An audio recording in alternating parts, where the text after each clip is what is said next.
Sometimes it feels like the world's noise just keeps building up, and it is hard to find a quiet moment. This is 10 Better Minutes, a space for stories that offer a steadier view of what is happening around us. Each episode shares a handful of recent, real stories that show a more balanced picture without ignoring the difficulties we face. I am your host, Ian Rhodes, and I appreciate you taking a few minutes here today. These stories serve as a gentle reminder that not everything is defined by the loudest headlines or hardest moments.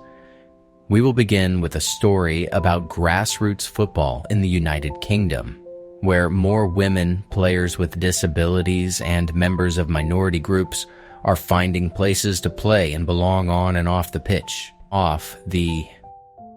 In Peckham Rye in South London, a young player named Farishta Karimi, who is 22 and wears a black hijab, steps onto the pitch for Athenley Football Club.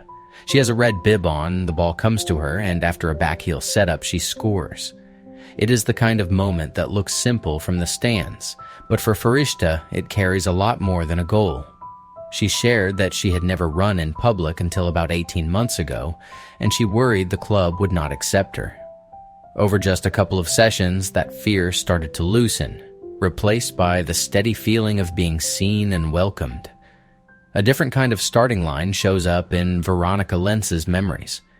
At 46, she described being terrified during her first competitive match around 5 years ago. Still, the support came from other women on the team, and that support turned the match into something she could breathe through. This growth is showing up across the United Kingdom too.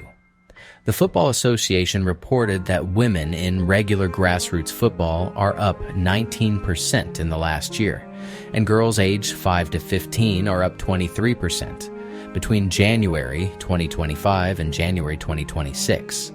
In Redditch, disability teams have even expanded quickly, with the founders saying they launched in 2024 and he could fill 3 more teams. You know that feeling when something you wanted to try starts to feel safe enough to attempt. That is what these clubs are doing, again and again. More belonging, more confidence, and more people finally getting to play freely. It is one thing to hear about kindness. It is another to see it show up in a very practical way, right when someone needs it most. Officer J.P. Young, a Kansas City police officer, was searching for a stolen 3-wheeled electric bike Olivia needed for her oncology appointments. She had lost it on Mother's Day, and the need was immediate, not theoretical. When Officer Young told her he would do everything he could, it was a promise with real follow-through. About a month later, he and his partner spotted a bike that looked like it had been spray-painted. Officer Young did not just assume. He took a photo and texted it to Olivia, and she was able to confirm it was her bike. Her reply and his return of the bike carried the kind of relief that does not need much explaining. And then the story kept moving forward. Olivia later mentioned planning to sell the stolen bike so she could repair or replace what was not assembled correctly. That is where other people stepped in. A local volunteer group with Urban Trail Co. offered to fix her replacement bike at no cost. In the end, this was not only about getting something back, it was about keeping hope and momentum alive, one ride at a time. One of the most steady kinds of hope can start with something very ordinary, like a younger sister who just happens to fit perfectly. Today, we are looking at a story where family love becomes literal life support and then turns into the quiet work of healing at home. Emma Moline was just 5 years old when her symptoms began, noticed only days before Christmas in 2025. Her mother, Amanda, brought her to a pediatrician, and they ran tests to be sure what was going on. Emma was diagnosed with aplastic anemia, a condition where the bone marrow stops making enough blood cells, and the family knew that time and preparation mattered. Then the good action arrived. Emma's younger sister, Lucy, was identified as a perfect genetic match. After Emma received targeted chemotherapy to make room for the transplant, Lucy underwent the bone marrow transplant process, and on February 17th, the procedure took place. What makes the story uplifting is not only that the transplant was a complete success, but what followed. Emma returned home on March 11th, moving into gradual recovery surrounded by the familiar comfort of home. And 100 days after the operation, there was no recurrence of aplastic anemia. This is the kind of hope that does not demand miracles. It shows how careful preparation, brave choices, and love within a family can line up into something real, something steady, and something worth celebrating.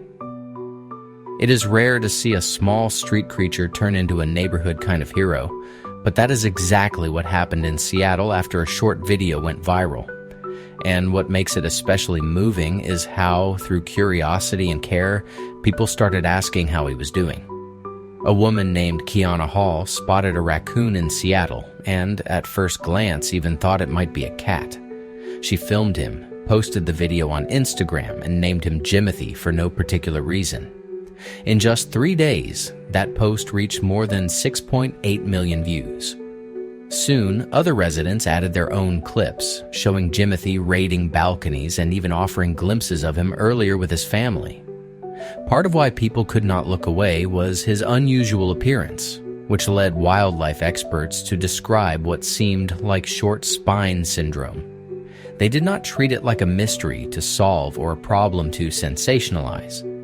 Instead, Washington State University veterinary expert Marcy Logsdon said Jimothy appeared very spry and energetic, as if he was coping well in his own daily rhythm. What really warms my heart is how the community responded. Fans created art, including a tattoo, and even the Seattle Mariners used Jimothy imagery to encourage cheering on Friday.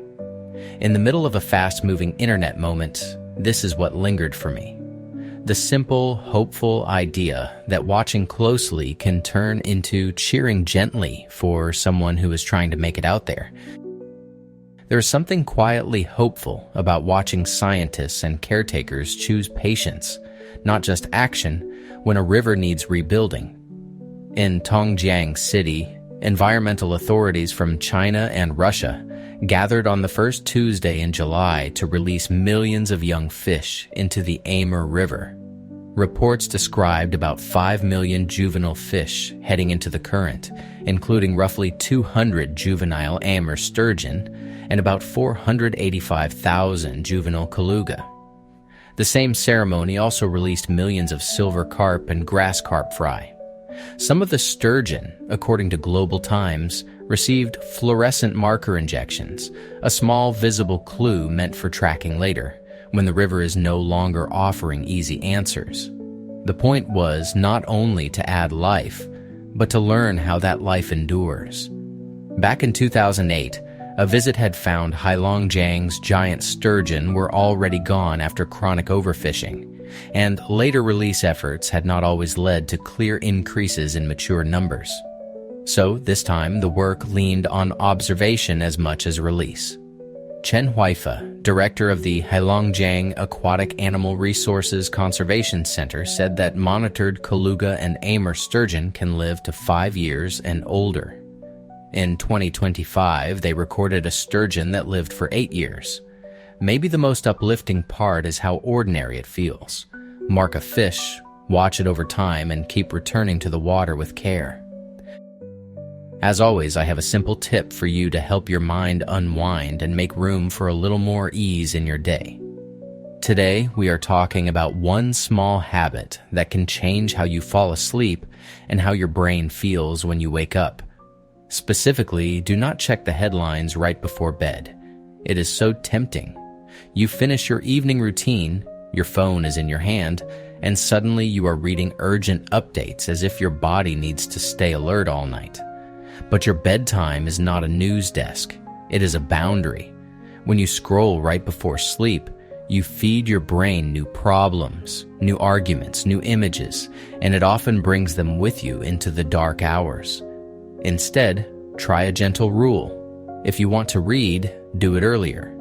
Give yourself a cutoff, like after dinner or at least an hour before you lie down. Then, keep your final moments calmer, Put the phone somewhere out of reach, dim the lights, and choose something that closes the day rather than opens another one. Your mind does not need to solve the world at bedtime. It needs rest.